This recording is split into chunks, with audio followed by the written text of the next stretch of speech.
Agora iremos entrar em uma das histórias mais fantásticas e alucinantes que já ouvimos: o crânio de cristal. Muitos talvez já tenham visto este crânio por aí.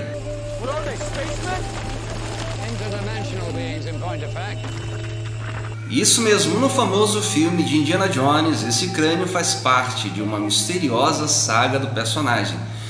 Rodeada de maldições, poderes extraterrenos e eventos sobrenaturais ocorrem em virtude do poder que contém o crânio.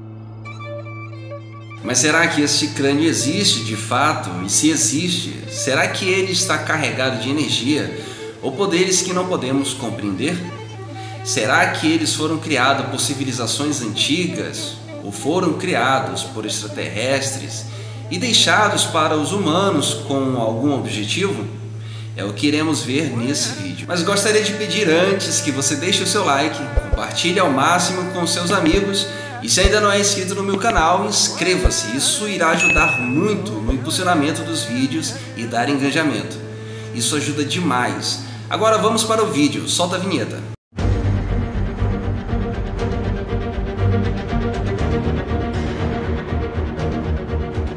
Este é um assunto um tanto quanto intrigante, pois desperta o inimaginável de curiosos e causa alvoroço no meio científico, pois no meio acadêmico ainda não se chegou a um consenso sobre a origem e o objetivo desses crânios e o que sobra são apenas especulações. Mas afinal, que crânios são esses?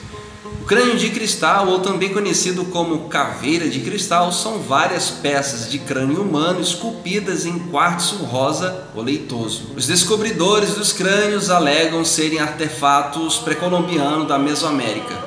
Todavia, nenhum dos exemplares disponíveis para estudo científico foi autenticado como pré-colombiano de origem. Várias pessoas e grupos diferentes alegam que os crânios frequentemente se manifestam com fenômenos paranormais. Isso tem despertado o interesse das indústrias de filmes, séries de televisão, romances e videogames. Quem aí não vai lembrar da franquia criada pelo cineasta George Lucas, dirigido por Steven Spielberg, e a belíssima interpretação do ator Harrison Ford no filme Indiana Jones.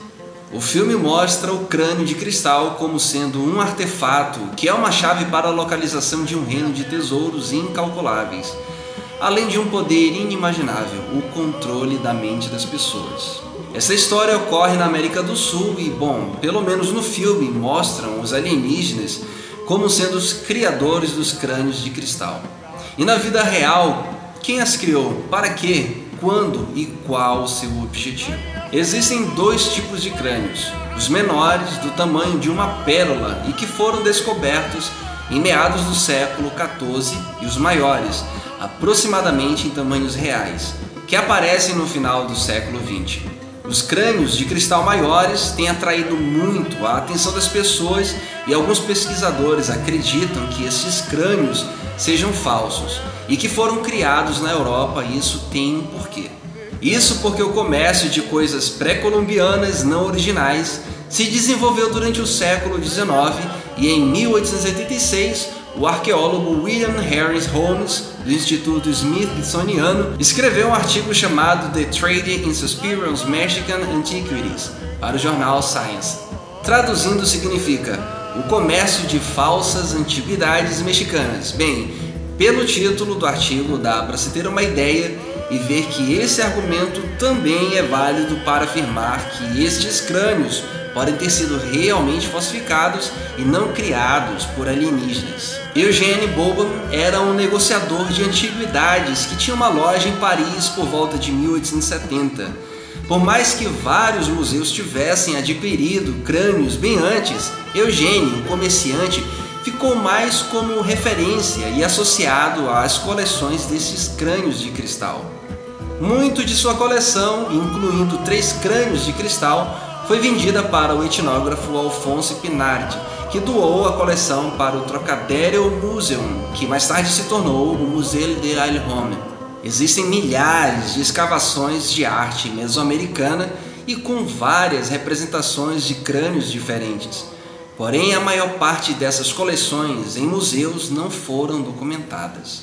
Uma grande maioria defende os crânios de cristal como sendo pré-colombianos, geralmente atribuídos aos astecas ou maias. Em 1967, 1996 e novamente em 2004 no Museu Britânico, foram realizadas pesquisas que mostraram que as linhas recuadas na marcação dos dentes foram esculpidas usando equipamento de joalharia, desenvolvidas apenas no século XIX, questionando uma suposta origem pré-colombiana. O tipo de cristal foi determinado por exame de inclusões de cloreto e só pode ser encontrado em Madagascar e no Brasil. Por isso, segundo os pesquisadores, sendo, portanto, inalcançável ou desconhecido dentro da Mesoamérica pré-colombiana. Ou seja, os cientistas alegam que, pelo fato do material encontrado no crânio poder ser obtido apenas no Brasil e em Madagascar, eles descartaram que o crânio de cristal possa ter sido criado pelos astecas ou maias. Mas fica uma questão em aberto. Especulando que os crânios de cristal tivessem sido feitos realmente por civilizações da Mesoamérica, não ficariam tão distantes do Brasil assim como alegam. Madagascar tudo bem, mas o Brasil fica mais próximo da América Central. Poderiam ter estes povos compartilhado ou comercializado recursos minerais através de rotas terrestres ou por navegações? Este estudo conclui que os crânios foram criados no século XIX na Alemanha, provavelmente em oficinas na cidade de Idar-Oberstein, conhecida justamente por criar objetos utilizando o quartzo brasileiro importado no final do século XIX. Os museus Britânico e Musée de Ailhomme estabeleceram que os crânios de cristal foram vendidos pelo francês Eugène Boban, um negociante de antiguidade que estava atuando na cidade do México entre 1860 e 1880. Tiffany é uma empresa norte-americana do ramo de comércio de joias, enquanto o do Musée de Ailhomme foi doado por Alphonse Pinart, um etnógrafo que havia comprado a partir de Boban, isso mesmo, um negociador de relíquias francês. Quem sabe, assim como o museu francês recebeu o crânio como doação de uma pessoa que comprou de Boban, também a Tiffany, empresa do ramo de joias, não possa ter comprado também do negociador de relíquias francês em algum lugar por aí.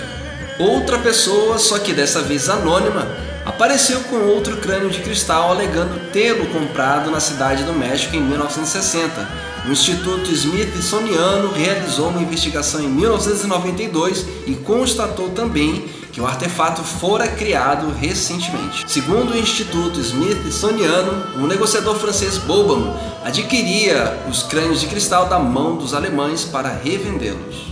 Uma equipe de pesquisadores britânicos e americanos elaboraram um estudo usando um microscópio eletrônico e cristalografia de raio-x e descobriram que o crânio de cristal do Museu Britânico foi trabalhado em uma substância dura e abrasiva, tal como o corindon ou o diamante, e foi moldado usando uma ferramenta de disco rotativo feito de algum metal adequado. Corindo ou corundum é um mineral cristalino à base de óxido de alumínio que representa valor 9 em natureza na escala de Mohs. Diamante todos conhecem.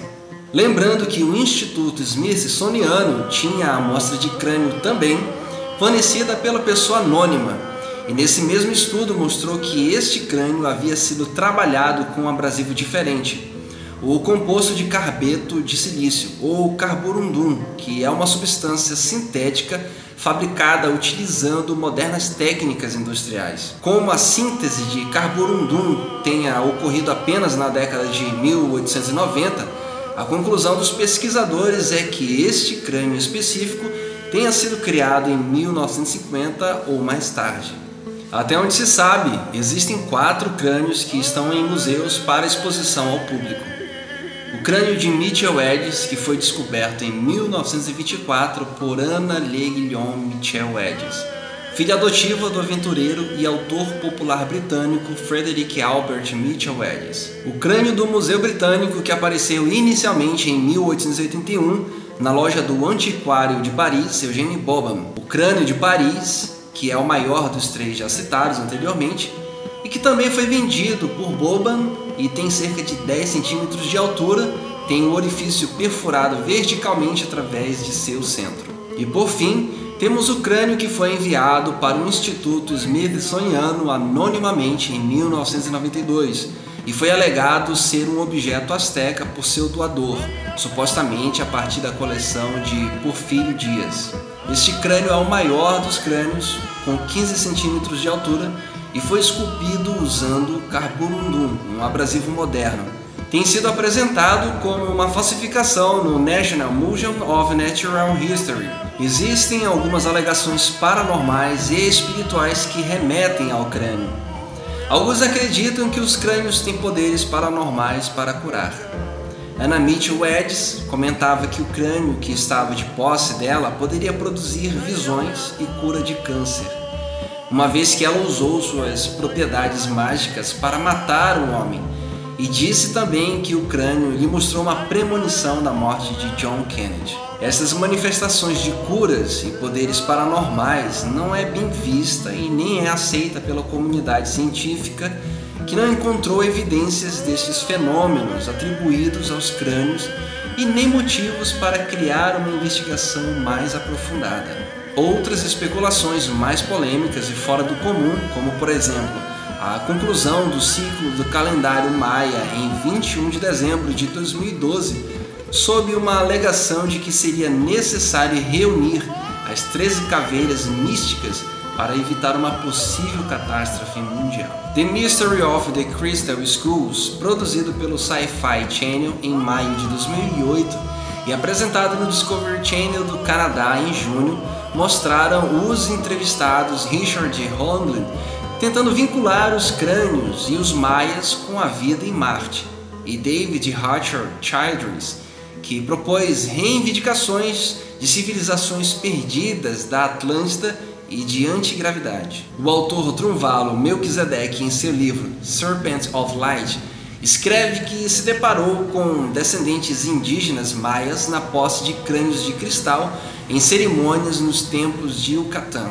Apesar de ser descartado o vínculo da origem dos crânios de cristal ao folclore espiritual nativo americano, muitos escritores, tais como James Sams, defendem esta conexão ao neo-xamanismo. Com tudo isso, em meio a tantas controvérsias, o fato de que os crânios não foram documentados em escavações geram muitas polêmicas.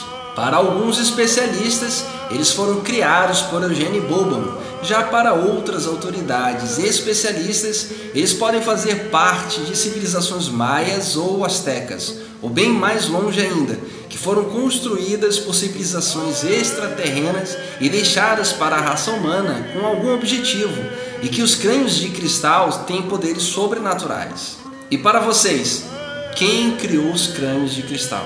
Onde e quando e para qual finalidade foram criados? Enquanto muitos especulam sobre os crânios de cristal, eles seguem imponentes, despertando a admiração e o inimaginável de histórias sobrenaturais. Bem, enquanto o nosso herói Indiana Jones segue em busca dos crânios de cristal para não deixar cair em mãos erradas, com a intenção de uso de seu poder psíquico e controle da mente humana, seguimos por aqui com o nosso canal atrás de mais histórias e curiosidades. E é isso, pessoal, chegamos ao final de mais uma história épica sobre os crânios de cristal. E se você gostou, deixa o like, compartilha o vídeo. E se ainda não é inscrito no meu canal, inscreva-se e clica no sino de notificação para poder receber meus vídeos novos. Fico por aqui, meu muito obrigado a todos e nos vemos na próxima. Até lá, valeu!